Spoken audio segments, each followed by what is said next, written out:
Badan Meteorologi, Klimatologi, dan Geofisika Pusat Dwi Korita Karnawati berkunjung ke Aceh untuk meningkatkan kerjasama kebencanaan dengan pemanfaatan dan juga memperkuat jejaring sinergi pentahelik dan meliputi instalasi pemerintahan, akademisi, sektor bisnis, komunitas, dan filantropi. Hal tersebut diungkapkan Kepala BMKG Pusat Dwi Korita Karnawati saat konferensi pers yang digelar di Aula Biru Humas Setdaprop Aceh Rabu siang kemarin. Kepala BMKG mengungkapkan secara panjang lebar soal pentingnya penyampaian informasi peringatan dini dengan mensinergiskan jejaring pentahelik tersebut sehingga bisa semakin cepat sampai ke masyarakat luas dan tepat sasaran. Apalagi pada saat peningkatan ekstrim alam yang menimbulkan anomali-anomali seperti yang terjadi di Lombok, Palu, dan Selat Sunda beberapa waktu yang lalu. Ia menyebutkan seluruh stasiun BMKG sedang bergerak cepat memperkuat jaringan ini, mulai dari Sabang sampai Merauke, termasuk juga semakin meningkatkan edukasi dan mitigasi kebencanaan untuk menyebarluaskan budaya waspada bencana dan evakuasi mandiri.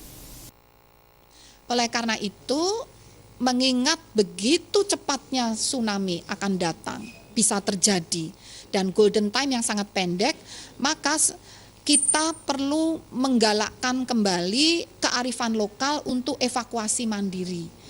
Tidak perlu menunggu peringatan dini dari manapun, dari BMKG atau dari manapun, karena itu akan terlambat.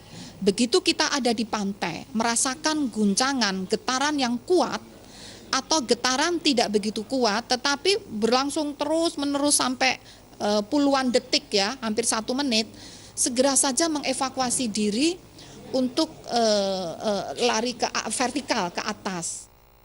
Ditambahkan Kepala BMKG Pusat, Aceh termasuk dari 4 daerah seperti Sumatera Utara, Sumatera Barat, dan Bengkulu yang mendapat perhatian khusus soal kebencanaan, di mana 4 daerah ini masih memiliki potensi dan atau energi kegempaan yang masih tinggi dan belum dilepaskan, sehingga melalui jejaring pentahelik tadi sekaligus kepedulian pemerintah daerahnya untuk terus-menerus melakukan kampanye atau kegiatan simulasi dan mitigasi bencana.